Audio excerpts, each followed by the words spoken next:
अखंडमंडलाकारं व्याप्तं येन चराचरं तत्पदं दर्शितं येन तस्मै श्रीगुरुवे नमः। अज्ञानान्धस्य लोकस्य ज्ञानाञ्जनशलाकया चक्षुरुन्मीलितं येन तस्मै श्रीगुरुवे नमः। अध्यात्म विश्व विज्ञान यूट्यूब चैनल पर अपने सभी प्रेमी मित्र, आचार्य, गुरुजन आदि सभी का हार्दिक स्वागत समादर करते हैं। मित्रों, दुनिया कहाँ जा रही है? जब हम देखते हैं कि धनवान को लोग सलाम करते हैं और नीतिमान लेकिन निर्धन व्यक्ति की कोई कीमत नहीं होती, और सबसे पहले हर जगह धन पूछा जाता है, आपके पास कितना है? जितना आपके पास धन है उतना आपको सम्मान मिलता है।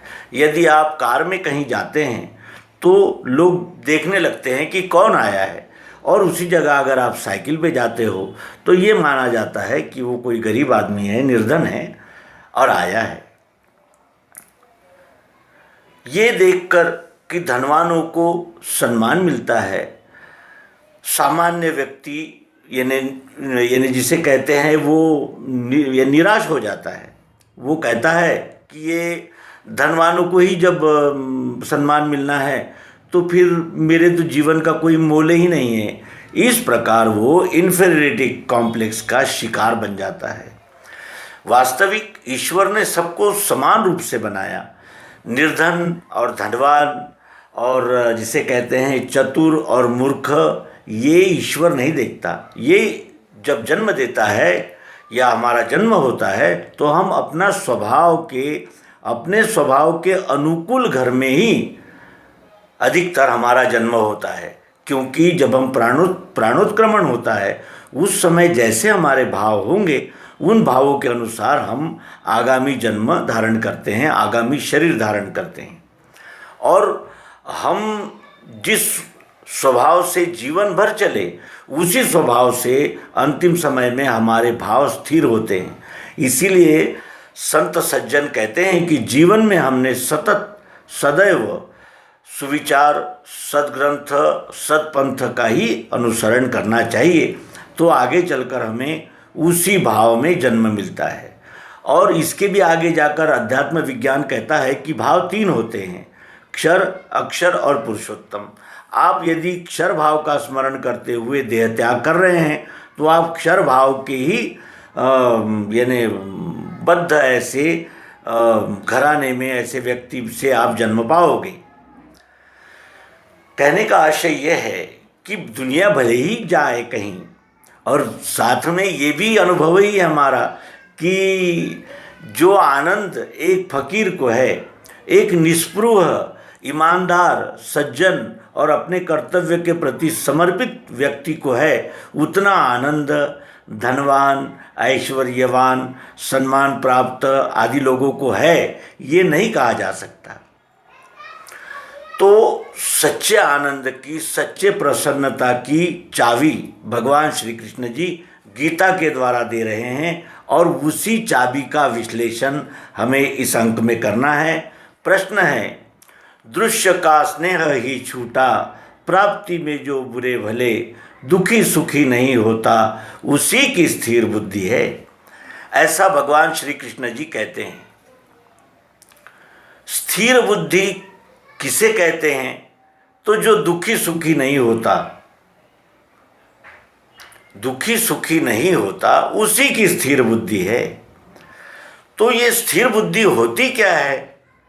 ये स्थिर बुद्धि जिसकी होती है उसको वो सुखी दुखी क्यों नहीं होता? क्योंकि सुख दुख के आघात तो समान रूप से होते हैं। जो एक विद्वान पे होते हैं वैसे ही ज्ञानी पे भी होते हैं, वैसे ही किसी मूर्ख पे भी होते हैं, वैसे ही किसी सज्जन पे भी होते हैं। आघात तो समान ही होते हैं।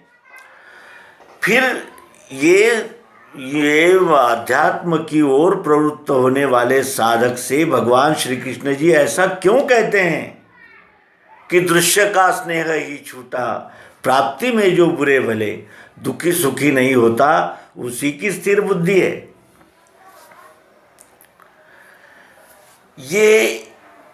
ये श्लोक में तो कहते हैं कि मुझे जैसा चाहिए, यानी मेरे मन के अनुकूल दृश्य ही दिखे, दृश्य का स्नेह ही छूटा। प्राप्ति में जो बुरे भले भले जैसी भी परिस्थिति आ जाए, प्राप्त हो जाए बुरी भली परिस्थिति, दुखी सुखी नहीं होता, उसी की स्थिर बुद्धि है। और इसी प्रकार वो भगवान श्री कृष्ण जी गीता के 12वें अध्याय में भी वही कहते हैं। क्या कहते हैं? स्थिर चित्त सदा तुष्ट वश में मन निश्चयी, मन बुद्धि मुझे सौंपे भक्त वो प्रिय है मुझे। संतुष्टा सततम योगी यतात्मा दृढ़ निश्चया, मयि अर्पित मनोबुद्धिर्यो मद्भक्ता समे प्रिया। ऐसा क्यों कहते हैं वो? आगे कहते हैं, दुखी लोग नहीं करता आप होता नहीं दुखी, हर्ष क्रोध भय त्रास मिटे वो प्रिय है मुझे। इच्छा त्यागी शुचि दक्ष उदासीन व्यथा मिटी, चाहे न फल कर्मों में वो मेरा प्रिय भक्त है।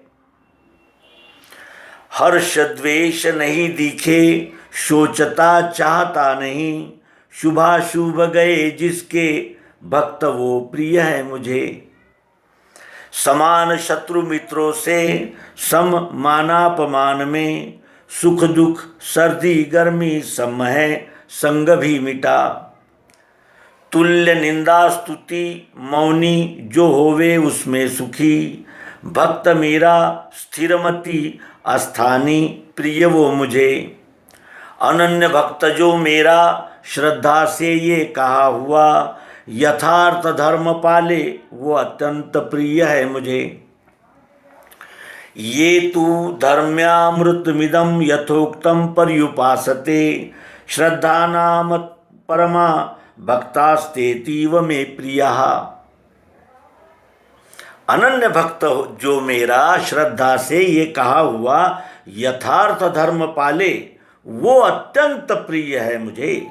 भगवान श्री कृष्ण जी श्रीमद् भगवद गीता के 12वें अध्याय के अंतिम 20वें श्लोक में कहते हैं, वो यथार्थ धर्म कौन सा पालन करना होता है? वो धर्म क्या है? जिसको धर्म पालन करने से दृश्य का स्नेह ही छूटता है, प्राप्ति में जो बुरे भले दुखी सुखी नहीं होता, उसी की स्थिर बुद्धि है। और फिर वो स्थिर चित्त सदा तुष्ट, सदा समाधान, सदा तृप्ति, वश में मन वश में हो जाता है, निश्चयी निश्चय पक्का होता है उसका।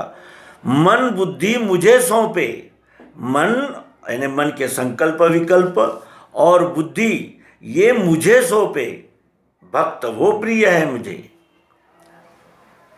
तो इस दिशा में जाने के लिए सहयोगी कारण क्या है वो भी बताते हैं कि दुखी लोग नहीं करता, किसी को दुख नहीं देता। दुखी लोग नहीं करता, आप होता नहीं दुखी, और स्वयं भी दुखी नहीं होता, क्योंकि जानता है ये 3 गुणों का खेल चल रहा है। 3 गुणों की लीला बहुमती, ये 3 गुणों की लीला है, ऐसा जानकर वो आप होता नहीं दुखी, हर्ष यानी खुशी, क्रोध यानी गुस्सा, भय यानी डर, त्रास यानी आलस्य मिटे, वो प्रिय है मुझे। इच्छा त्यागी, अपनी इच्छाओं का सहज में ही त्याग कर देने वाला, द्वेष नहीं दिखे, किसी से द्वेष नहीं रखता, जिसमें द्वेष नहीं दिखता, सोचता चाहता नहीं, सोचता यानी जिसे कहते हैं कि प्लान बनाता हुआ चाहत के, शुभाशुभ गए जिसके, स्पृश्य अस्पृश्य, छोटा बड़ा, अमीर गरीब, काला गोरा, शुभाशुभ गए जिसके, शुभाशुभ गए जिसके भक्त वो प्रिय है मुझे। समान शत्रु मित्रों से, शत्रु हो या मित्र हो, उनसे वो समान व्यवहार करता है। अब इसका अर्थ क्या है? समान व्यवहार कैसा करेगा वो? शत्रु को तो शत्रु के रूप में चिन्हित करेगा, पहचानेगा, लेकिन अन्यायपूर्वक उसके साथ बर्ताव नहीं कर सकता। जो न्याय होगा वही बर्ताव करेगा। क्यों? क्योंकि सुख दुख सर्दी गर्मी सम है, संग भी मिटा। सुख और दुख, सर्दी और गर्मी सम है, संग भी मिटा। यही चाहिए वही चाहिए, इस प्रकार का जो संग है वो भी मिटा। तुल्य निंदा स्तुति, निंदा और स्तुति ये दोनों उसके लिए तुल्य है। न निंदा दुखी करती है, न स्तुति खुशी देती है। तुल्य निंदा स्तुति मौनी। मौनी किसे कहते हैं? जो मननशील होता है वो मौनी होता है। मुंह बंद रखकर चुप रहने वाला मौनी नहीं कहलाता। मौनी का अर्थ होता है सतत मननशील। मौनी जो होवे उसमें सुखी, जो कुछ भी होता है उसमें वो सुखी रहता है, उसका आनंद, उसका सुख चलायमान नहीं होता। तुल्य निंदा स्तुति मौनी, जो होवे उसमें सुखी। भक्त मेरा स्थिरमति, अस्थानी प्रिय वो मुझे। भक्त मेरा अर्थात किसका भक्त? कृष्ण जी का। विश्वरूप परमात्मा की भूमिका से भगवान श्री कृष्ण जी कहते हैं कि भक्त मेरा, यानी जो ये विश्वरूप परमात्मा की निरलस निष्कपट, यानी जिसे कहते हैं समर्पित भावना से सेवा में लगा हुआ है, वो भक्त मेरा। स्थिर मति, जिसकी बुद्धि चलायमान नहीं होती, उसकी मति यानी बुद्धि स्थिर होती है। अस्थानी, वो किसी भी एक स्थान विशेष से लगाव नहीं रखता, आसक्त नहीं होता, अस्थानी होता है। वो जहाँ रहता है वहीं उसका आनंद उसके साथ ही रहता है। प्रिय वो मुझे, ऐसा भक्त मेरा प्रिय है। अनन्य भक्त जो मेरा, अनन्य भक्त, यह हाथ मुझसे अलग नहीं है, अनन्य है। इस प्रकार अनन्य भक्त जो मेरा श्रद्धा से ये कहा हुआ, इस प्रकार जो श्रद्धा से कहा हुआ जो मेरा सिद्धांत है, वो जो इसको जो ग्रहण करते हैं वो अनन्य भक्त यथार्थ धर्म पाले। यथार्थ धर्म पाले, वो अत्यंत प्रिय है मुझे। अब यथार्थ धर्म क्या है, इस विषय में हमें आगामी अंक में जानना होगा। हम सब सहयोगी हैं और गीता का अध्ययन चल रहा है। इस भूमिका से आप इस विषय की ओर ध्यान देंगे। दूसरा, ये जो मैंने श्लोक है, ये गीता के 12वें अध्याय के हैं। यानी 11वें अध्याय में अर्जुन विश्वरूप परमात्मा का प्रत्यक्ष यथार्थ दर्शन कर चुका था। उसके बाद ये अध्याय आता है, इसका नाम है भक्ति योग। और भक्ति योग को प्राप्त करना ही तो मनुष्य का लक्ष्य है। इस नरजन्म का अंतिम लक्ष्य है भक्ति योग की प्राप्ति कर लेना। तो आइए अब हम यथार्थ धर्म और भक्ति क्या है इसके विषय में क्रमशः जानेंगे। धन्यवाद। नर्मदे।